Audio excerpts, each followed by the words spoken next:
मतलब आपको गनमैन मिलेगा जो आपको सैल्यूट मारेगा, आपके पास गाड़ी होगी, आपका घर होगा जी। आया था ओल्ड राजेंद्र नगर की इनकी गलियों में मतलब कि एकदम घूमते थे। नहीं, ये बात मतलब एकदम सही है कि ओल्ड राजेंद्र नगर की फिजाओं में ही पढ़ाई है। मतलब यहाँ पे आके कोई आदमी ना मतलब ऐसा नहीं हो सकता कि आराम से चिल बैठा है, क्योंकि वो देखेगा मतलब आप देखो यहाँ पे रात को 3 बजे भी देखोगे ना तो कोई लाइब्रेरी से मतलब कि पढ़ के जा रहा है। आपका भी लकी है सर, आपने जब 12 और 13 देखा होगा तो आपसे लोग मिलते होंगे तो इसको लेकर डेफिनेटली बात होती होगी। सर जैसे आईएएस बनने का जो सपना होगा तो वो कहाँ से आया था, मतलब ये कैसे सोचा था कि आईएएस बनना है, भौकाल देख कर कि मैं डीएम बन जाऊंगा? इतना आपको हर चीज मिलती है ना उतनी जल्दी छीन भी लेती है कि ये मतलब कि मेच्योर नहीं है ये। ओके, सो तैयारी जब आप कर रहे थे तो वो कितने घंटे करते थे और किस तरीके से होता? लेकिन मतलब कि आप ऐसे मान के चलो कि एवरेज स्टूडेंट है ना उसको लगभग 10 घंटे पढ़ाई कर लेनी चाहिए। Hello everyone, welcome to student. तो सर हमारे साथ हैं गौरव बुडानिया सर, जिनको आप सभी जानते होंगे। सर यूपीएससी सीएससी 2020 के 13 रैंक के साथ टॉपर थे और सर को करीब 2 ईयर हो गए हैं सिलेक्ट हुए, और सर ने 1 साल की ट्रेनिंग भी कर ली है, साथ ही साथ प्रोफेशन पीरियड पे भी अभी हैं सर। तो आज हम सर से ओवरऑल उनका एक्सपीरियंस जानेंगे, तैयारी के टाइम से लेकर ट्रेनिंग के टाइम का, और साथ ही साथ अभी फील्ड में भी सर ऑब्वियसली बात है काम कर रहे हैं। तो अभी तक आपने चैनल को सब्सक्राइब नहीं किया तो चैनल को सब्सक्राइब कर लीजिए।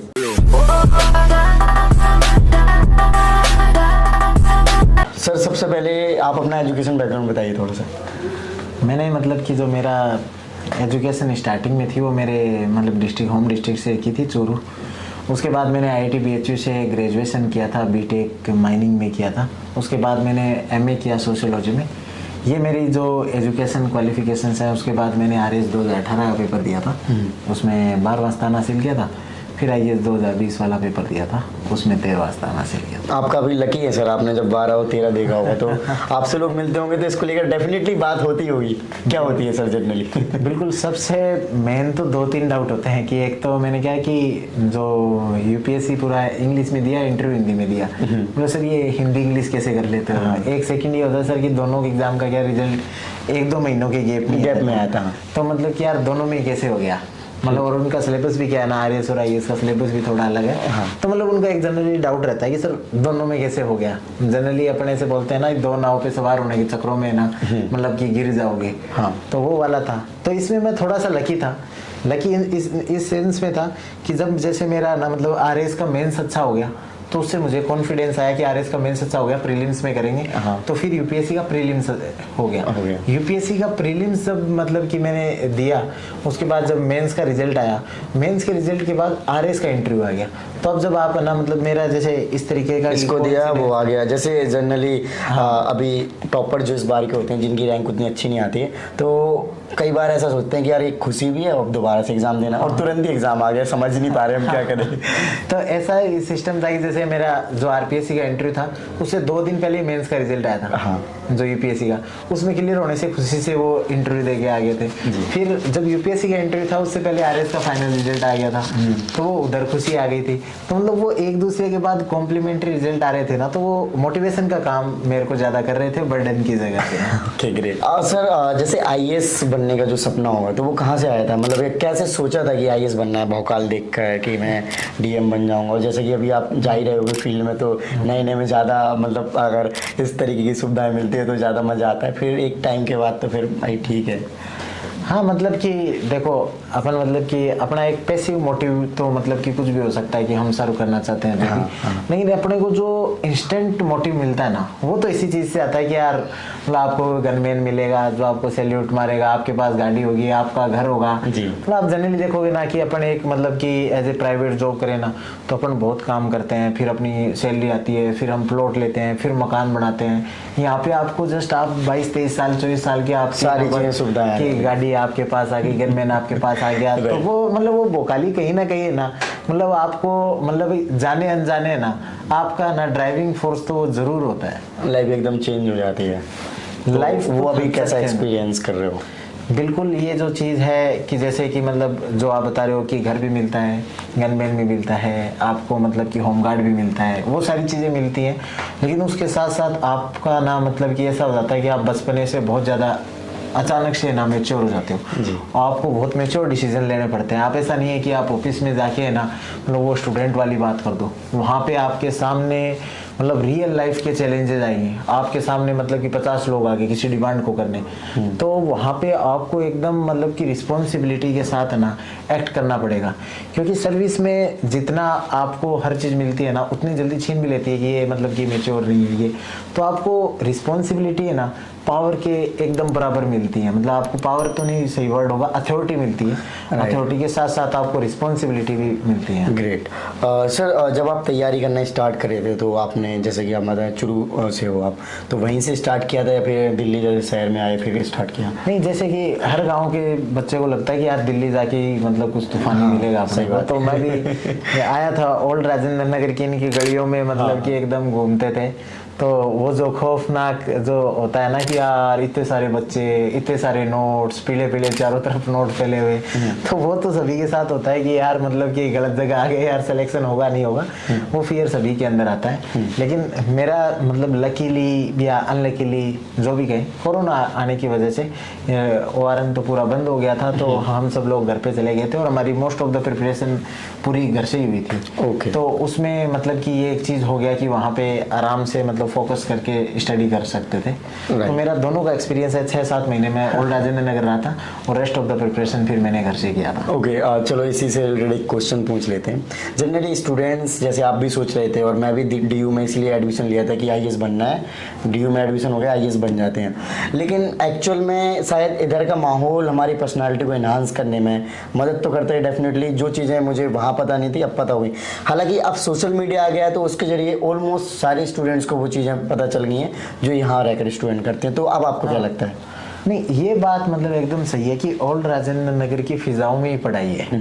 मतलब यहाँ पे आके कोई आदमी ना मतलब ऐसा नहीं हो सकता कि आराम से चिल बैठा है, क्योंकि वो देखेगा मतलब आप देखो यहाँ पे रात को 3 बजे भी देखोगे ना तो कोई लाइब्रेरी से मतलब कि पढ़ के जा रहा है, सुबह आप 5 बजे उठ जाओ ना तो भी लोग पढ़ते हुए मिल जाएंगे। तो आपको मतलब कि ऐसे हर टाइम है ना अपने टो पे रहना पड़ता है, मतलब कि यार भाई पढ़ रहे हैं अपने कोई पढ़ना भाई पढ़ना है। तो वो जो चीज़ है वो आपको मेहनत करना, जो हार्ड वर्क करना ना वो सिखा देती है। तो अल्टीमेटली आप चाहे IAS बनो चाहे नहीं बनो, लेकिन वो आपको बहुत मतलब कि ज़िंदगी में जिस भी एरिया में जाओगे ना उसमें सक्सेसफुल होना सिखा देगी, क्योंकि ये एक ऐसी जगह है जो आपको मेहनत करना सिखा देती है। जी सर। ओके, सो तैयारी जब आप कर रहे थे तो वो कितने घंटे करते थे और किस तरीके से होता था? यार इस मामले में मैं स्टार्टिंग में थोड़ा चिल था कि मैं मतलब कि 7-8 घंटे तो फिर भी पढ़ लेता था चिल में भी।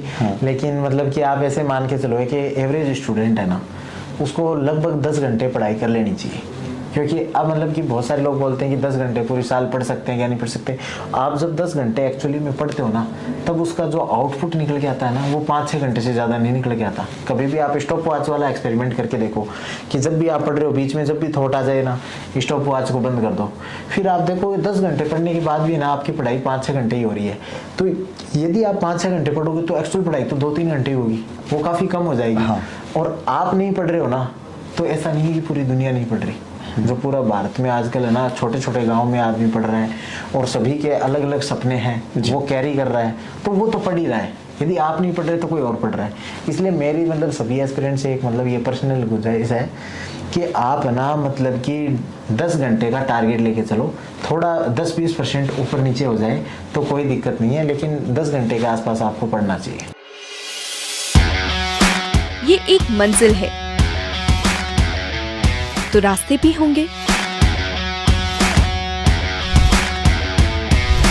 और एक मेंटर भी जो मुश्किलों को आसान बना दे। नतीजे संयोग नहीं होते, दूसरों से बेहतर स्कोर होते हैं। GS Score, an institute for civil services. Good career is a process, and mentoring at GS Score is driven by primarily 2 objectives. One is empowerment and another is excellence. This is what we are known for. कामयाबी की राह पर 1000 से भी ज्यादा निशान। GS Score।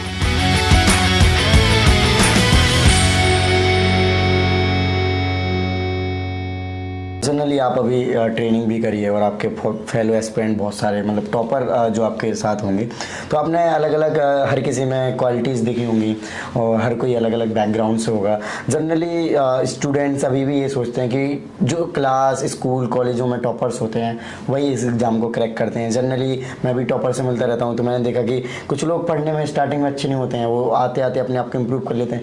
इसके अलावा कई लोगों के पास बहुत सारे एक्स्ट्रा कह सकते हैं जो कैरिकुलम एक्टिविटीज़ होती हैं उसमें भी बहुत सारे अच्छे होते हैं, फ्री पे इसको क्रैक कर देते हैं। तो ये क्या पॉसिबल है सच में? बिल्कुल। सबसे पहले तो जैसे सिविल सर्विसेज में मेरे को क्लियर करने का जो आया था वो इसीलिए आया था कि हमारी कॉलेज की टीम के क्रिकेट के कैप्टन थे, वो बहुत क्रिकेट खेलते थे। मैंने उनको जनरली मतलब कि उतना स्टडीज मतलब मेरे एक इमेज होती है ना, एक अपन मतलब कि किसी भी अपने सीनियर को देखते हैं कि ये बहुत पढ़ने वाला है, ये बहुत खेलने वाला है, ये बदमाशी करने वाला है, तो उसमें मेरी इमेज थी कि सर बहुत खेलने वाले हैं। और जब उनका रिजल्ट आया फर्स्ट ईयर में, उन्होंने मतलब कि पहली साल में ही उन्होंने अपना बढ़िया रैंक के साथ फोड़ दिया। मैंने कहा सर तो बहुत ज़्यादा मतलब कि खेलते थे यार, अचानक से मतलब कि कैसे मतलब कि क्रैक कर दिया। फिर मतलब हमारी जब हम जिम जाते थे कॉलेज में, तो उस समय ना मतलब एक गौरव भैया थे, तो वो बहुत ज़्यादा जिम करते थे। हमें लगता था कि ये आदमी केवल जिम करने के लिए ही बना हुआ है।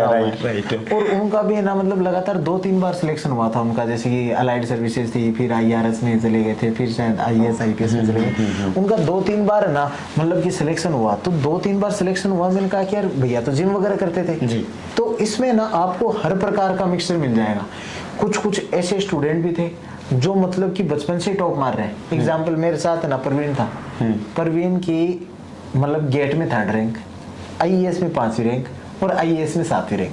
मतलब वो हैबिचुअल टॉपर है, मतलब जब उसके मन में आएगी तब टॉप कर देगा वो। जैसे हमारे साथ अंकिता भी थी, तो अंकिता की जैसे गेट में 1ली रैंक, IAS में 3री रैंक। तो मतलब कि वो हैबिचुअल टॉपर होते हैं। तो कुछ जनसंख्या वहां से भी आती है, कुछ लोग ऐसे आते हैं जो मतलब कि नॉर्मल पढ़ाई की अचानक से ना मतलब कि मतलब पूरा उनका एकदम नॉर्मल बैकग्राउंड चल रहा होगा, मतलब छोटे छोटे एग्जाम फेल हो रहे होंगे, लेकिन अचानक से आके ना मतलब कि बम्पर धमाका IAS में सिलेक्शन। कुछ लोग ऐसे आएंगे जो धीरे धीरे ग्रेजुअली इंप्रूव करेंगे। जैसे मेरे सीनियर थे रामनिवास सर, वो बैंक में भी नौकरी किए, इंश्योरेंस की उसमें नौकरी किए, नेवी में भी नौकरी किए, उसके बाद ना RAS थे, फिर IAS बन गए जी। मतलब एकदम ग्रेजुअल है ना मतलब कि उन्होंने वो किया। अपने प्रेम सिंह डेलू सर हैं, तो मतलब उन्होंने पटवारी से शुरू किया। वो पटवारी मतलब अपने प्रशासन की सबसे छोटी जो यूनिट होती है मतलब वहां से स्टार्ट करके मतलब IPS बन गए थे। तो मतलब कि हर प्रकार के लोग आपको मिलते हैं। Definitely sir. ओके सर, जैसे कि आपका जब आप तैयारी वगैरह कर रहे होंगे तो आपने नोट्स बनाए होंगे, बुक्स को रेफ़र किया होगा। जनरली अभी आपकी बुक्स भी आई है जो कि आई थिंक आपने देखा होगा कि कहाँ पे कमियां हैं जो कि स्टूडेंट्स को शायद ओवरफिल कर सकते हैं, और आपकी इतनी अच्छी नॉलेज है। सो थोड़ा उसके बारे में बताएंगे सर।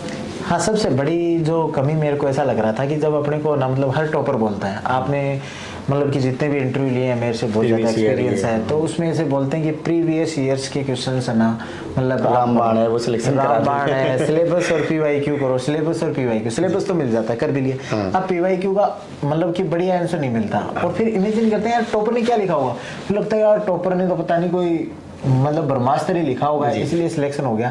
इसलिए फिर ना मैंने मतलब कि जो अपने फेलो ऑफिसर्स हैं उनके साथ मतलब कि एक बुक लिखी जी। जैसे ये अपनी बुक है जिसमें ना मतलब कि GS4 के आंसर्स लिखे हुए, इसी तरीके से GS3 GS2 के भी आंसर्स वगैरह लिखे हुए।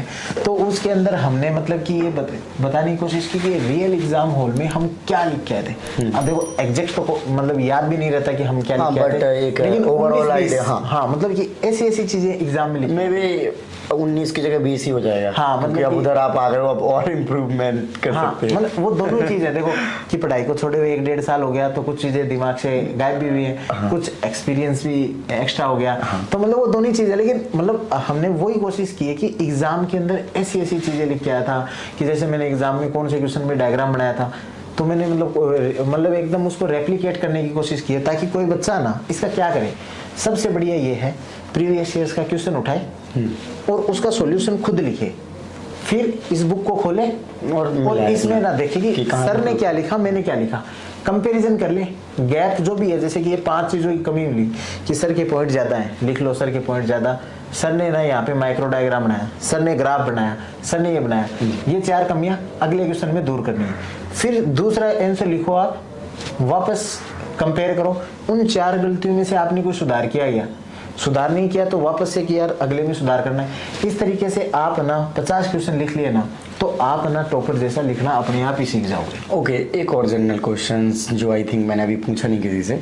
सर जैसे कि हर कोई आंसर लिख के आता है और आंसर को चेक करने का प्रॉपर पैमाना तो है नहीं, जैसे कि एमसीक्यूज में होता है तो उसमें एग्जैक्ट है कि जो जैसा लिखे करके आएगा वो एग्जैक्ट आंसर सबको पता है, बट इसमें तो हर कोई थ्योरेटिकल अलग ही लिखेगा। 100 बच्चे हैं, टीचर क्लास में सेम चीज़ बताए बट सेम 100 बच्चे अलग ही लिखेंगे। तो आपको लगता है कि इसका टीचर की मेंटलिटी पे मतलब जो चेक कर रहा होता है उससे ज़्यादा इम्पैक्ट करता है? अगर हम ये चीज़ अगर वैसे देखेंगे हाँ करता है, और लेकिन अगर हम वैसे देखेंगे कुछ टॉपर ऐसे होते हैं कि उनके लगातार सिलेक्शन होते रहते हैं तो इसका मतलब वो अच्छा ही लिख के आते हैं तभी हो रहा है। हाँ बिल्कुल, जैसे कि मतलब इसमें आपने एक सही चीज़ बोली कि कुछ टॉपर्स हैं, जैसे हमारे साथ कार्तिक था, कार्तिक का लगातार 3 बार सिलेक्शन हुआ। फिर शाश्वत था, शाश्वत का ना मतलब कि 2 बार टॉप 100 में लगातार रैंक मार दी। तो मतलब ऐसा पॉसिबल इसीलिए है कि कहीं ना कहीं उनके पास आंसर राइटिंग के ना मतलब कुछ ना कुछ ना मतलब कि एक ट्रिक वगैरह कुछ ना कुछ सेटअप उनको पता चल गया, इसीलिए मल्टीपल टाइम सिलेक्शन हो सकता है। और इसके रिवर्स दूसरा ऐसा भी होता है कि किसी की एक बार ना रैंक आ गई लेकिन उसके बाद वो रैंक ना रिपीट ही नहीं होती, उससे खराब रैंक भी आती है। तो मतलब इसका ये है कि कई बार कुछ लोग है ना टेम्पलेट्स बना लेते हैं हमने कि हिस्ट्री का क्वेश्चन आएगा इन 5-6 डायमेंशन पे मुझे लिखना है, इकोनॉमी का क्वेश्चन आएगा ये 5-6-7-8 डायमेंशन पे लिखना है। और जनरली क्या होता है ना, यूपीएससी में आप जितना मल्टीपल डायमेंशन में क्वेश्चन लिखते हो ना तो उतना रिस्क कम हो जाता है। फॉर एग्जाम्पल कि किसी मतलब कि जो टीचर है उसकी आइडियोलॉजी या फिर उसको ना स्पेसिफिक पॉइंट्स अच्छे लगते हैं और आपने 4 पॉइंट लिखे लेकिन 4 पॉइंट में उसका कोई भी पॉइंट नहीं आया जी, तो उसको लगेगा कि यार मेरा तो पॉइंट आया नहीं, तो वो नंबर नहीं देगा। इससे बेटर आप 7-8 पॉइंट लिख दो तो उस वाले पॉइंट भी आ जाएंगे, दूसरे पॉइंट भी आ जाएंगे। तो मल्टीपल डायमेंशन लिखो, मल्टीपल पॉइंट्स लिखो, ये सबसे सेफ मतलब कि रास्ता है जिसके थ्रू आप मतलब जो सब्जेक्टिविटी होती है ना चेकिंग की, उसको रिड्यूस कर सकते हो। देखो खत्म तो नहीं कर सकते, रिड्यूस कर सकते हो। सर जैसे कि ये भी हो सकता है कि कई बार जैसे आपने एग्जाम दिया और आप अगली बार अटैम्प्ट करने वाले हो तो फिर मे भी ये भी एक ओवर कॉन्फिडेंस भी हो जाता है कि यार इस बार सिलेक्शन हो ही जाएगा, फिर लास्ट टाइम पढ़ लूंगा, तो इस तरीके से हो जाना चाहिए। तो मे भी ये भी एक वो रहता होगा जिससे कि उनकी रैंक अच्छी नहीं आती और जो प्रीवियस आई है या फिर मेन से क्लियर नहीं होता होगा। क्योंकि जनरल स्टूडेंट ये तो एक बार सोचते ही है कि यार आंसर पता नहीं, हमारी किस्मत सही नहीं थी, टीचर का मूड खराब था या फिर ये हो गया हमारे साथ, अच्छी चेकिंग नहीं हुई, ये करके। नहीं ये बात तो एकदम ठीक है, लेकिन मतलब जैसे आप ये देखोगे ना कि यदि आप ना यूपीएससी को जब लाइट ले लोगे ना तो यूपीएससी आपको उड़ा देगा। ये एकदम फैक्ट है। मतलब कि हमने तो मतलब कि बहुत सारे ऐसे जो आईआईटी के अंदर टॉप 10 में थे ना, मतलब जिनसे हम मतलब ऐसे मानते थे कि ये तो गुरु हैं, इनसे सीख लो, ये उन लोगों को यूपीएससी ने प्रीलिम्स में उड़ा दिया। और अब आपने सी सेट का देखा, ये सी सेट में इवन है ना आईआईटी वाले जो लड़के हैं ना उनको उड़ा रही है, और ना मतलब कि जो बीए ग्रेजुएट्स हैं वो आराम से सी सेट पार कर ले रहे हैं। इसका मतलब है कि आप यूपीएससी में कुछ भी चीज़ को ग्रांटेड तो नहीं ले सकते कि ये चीज़ मेरे को आ गई अब मैं मतलब कि एकदम वो हूँ, वो बिल्कुल नहीं होगा। ओके, सो अभी हमने ये एक्सपीरियंस पूछा आपसे पढ़ाई से रिलेटेड ज़्यादातर। अब ट्रेनिंग टाइम का थोड़ा पूछते हैं। जनरली स्टूडेंट्स का वो लवासना के फोटो लगा के ज़्यादा मोटिवेशन मिलता है, तो वो कैसा एक्सपीरियंस था जब आप फर्स्ट टाइम लवासना गए एंड स्टार्ट? बिल्कुल, जो लवासना है ना, मतलब यार देखो बच्चे के दिमाग के अंदर है ना ड्रीम वही है कि यार मेरे को मसूरी में जाना है, और मसूरी में जाने के बाद दोनों मिक्स प्रकार का एक्सपीरियंस होता है। आपको थोड़ा सा कॉलेज वाली फीलिंग आ रही होती है, थोड़ी सी ऐसे आती है कि you are on the top of the world, मतलब कि यार इंडिया का सबसे बड़ा एग्जाम क्रैक कर लिया, वो चीज़ भी रहती है। थोड़ा ना मतलब आपको वहाँ पे इम्पोस्टर सिंड्रोम भी होता है। इम्पोस्टर सिंड्रोम का मतलब ऐसा होता है कि मेरा तो गलती से सिलेक्शन हो गया, बाकी लोग सब बहुत इंटेलिजेंट हैं, तो मतलब जाते हैं तो बाकी टॉपर्स को देख कैसे लगता है भाई साहब ये तो बड़ा तूफानी आदमी, ये यहाँ से पढ़ा हुआ, ये यहाँ से, ये कौन सी IIM से पढ़ा हुआ, ये फॉरेन यूनिवर्सिटी से पढ़ा हुआ।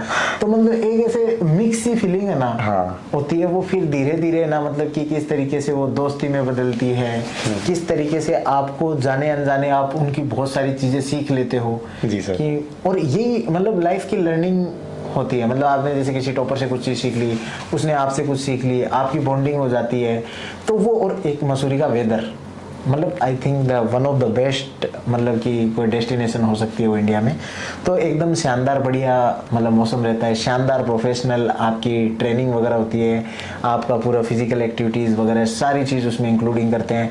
जो ड्रीम्स होते हैं ना हमारे, जैसे कि जो लोअर मिडिल क्लास फैमिली से हैं, गाँव से हैं, जो ड्रीम्स होते हैं कि स्विमिंग करेंगे, मतलब मैं तो मतलब सही बता रहा हूँ, मैंने जो स्विमिंग पूल है ना, मतलब सही से यूज किया है, पैसा वसूल कर लिए कुल मिला के, कह सकते हैं। जाके ना लबास नाम के देखा कि भाई साहब, वरना मतलब कि कहाँ मौका मिलता।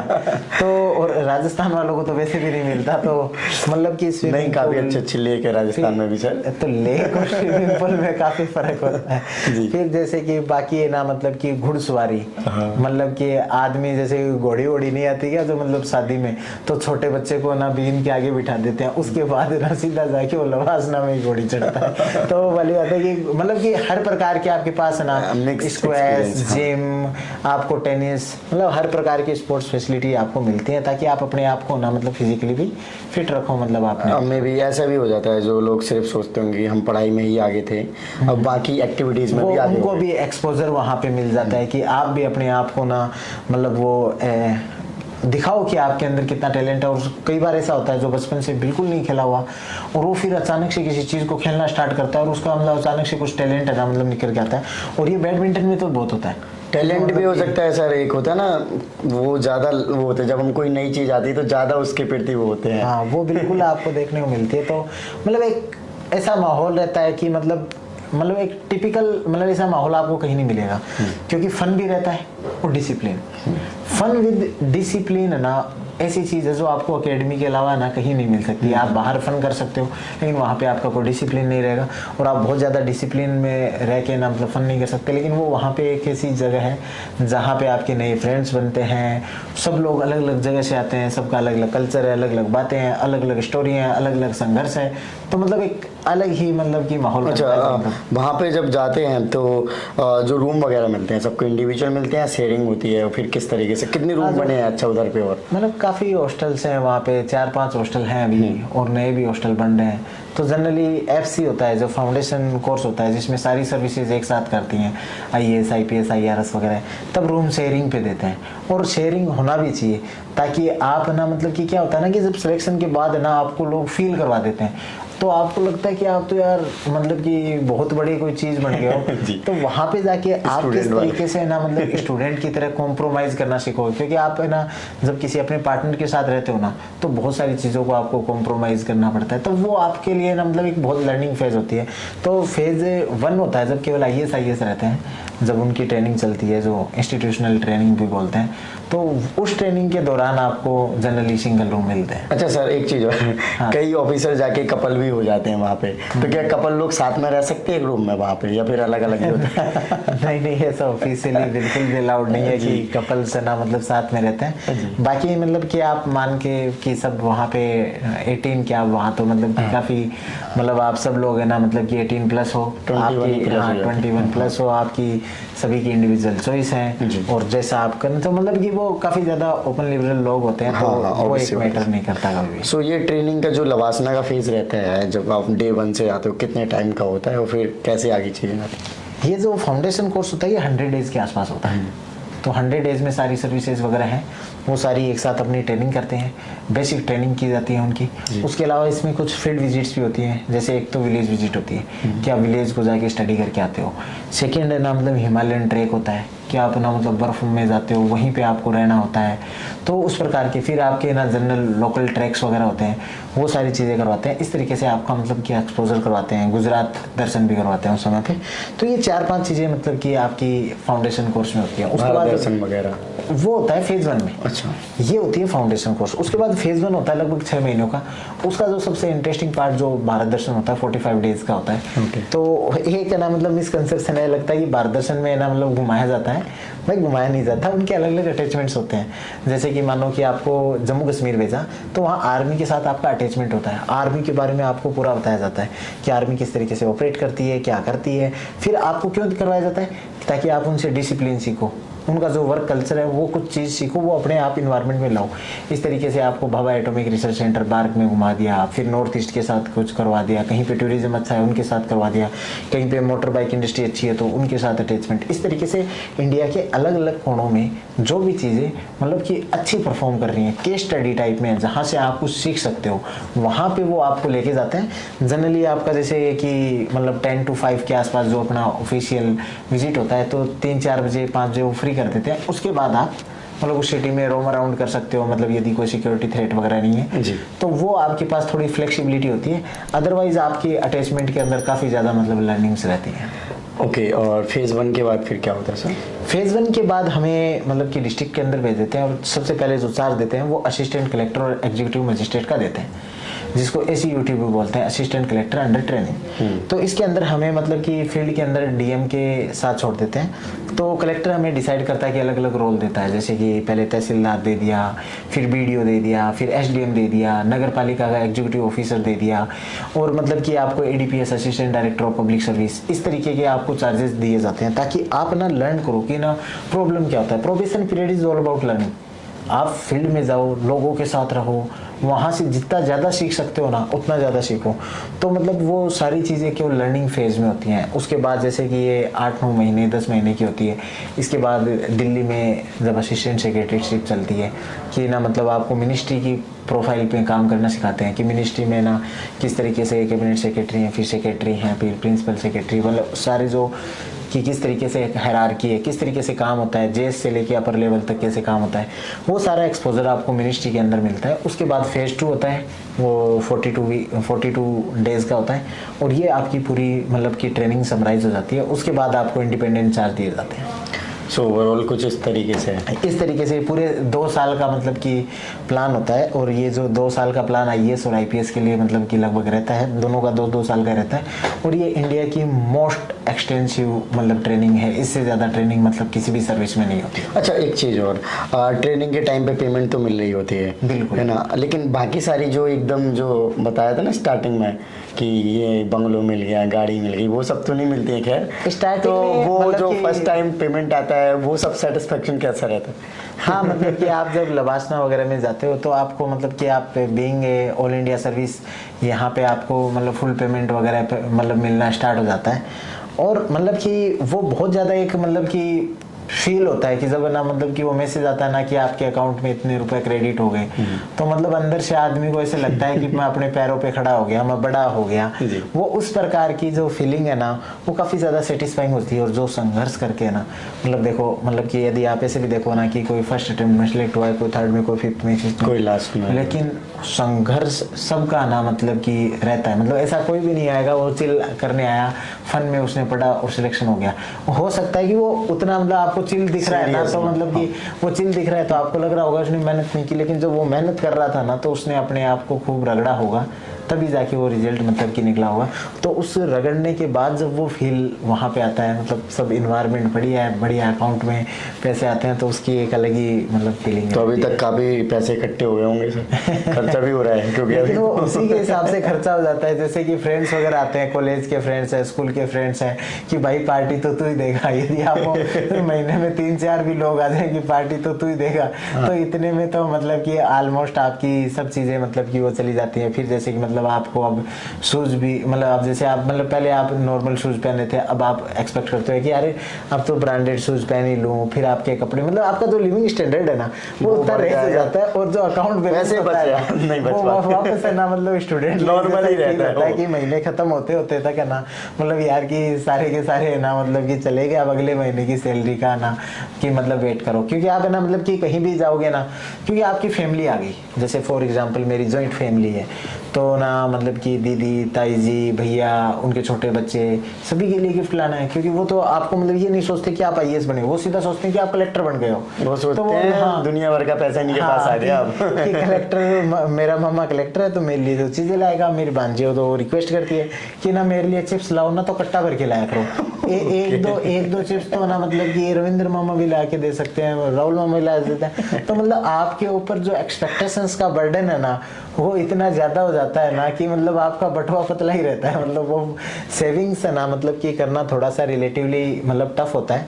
तो फिर मतलब कि लेकिन ठीक है, मतलब वो क्या है ना कि एक बार जब आपको सर्विसेज में आने के बाद जब आपको बाकी जो सर्विस मतलब आपको मिलती हैं फैसिलिटीज़, उसके बाद आपका जो खर्चा है ना वो काफ़ी कम हो जाता है। जैसे कि आपको घर मिल गया तो आपका ना रेंट लगना बंद हो गया, आपको कार मिल गई तो आपका ना मतलब कि कार को मेंटेन करने की कॉस्ट बच गई, और आपको मतलब कि होम गार्ड मिल गया तो थोड़ी सी मतलब कि आप सोच रहे हो सारी तो चीज़ें थोड़ी सी कॉस्ट कटिंग हो जाती है। और उसके बाद जब सैलरी प्रमोशन होने के साथ साथ सैलरी मतलब इंक्रीज भी होती है तो that will be sufficient. Finally sir, जो न्यू एस्पिरेंट्स हैं उनको आप क्या मैसेज देना चाहोगे, क्योंकि आपको 2 इयर्स करीब सर्विस करते हुए और अभी आप नए ही हैं एक प्रकार से देखा जाए, ऐसा कोई पुराने ऑफिसर तो नहीं है।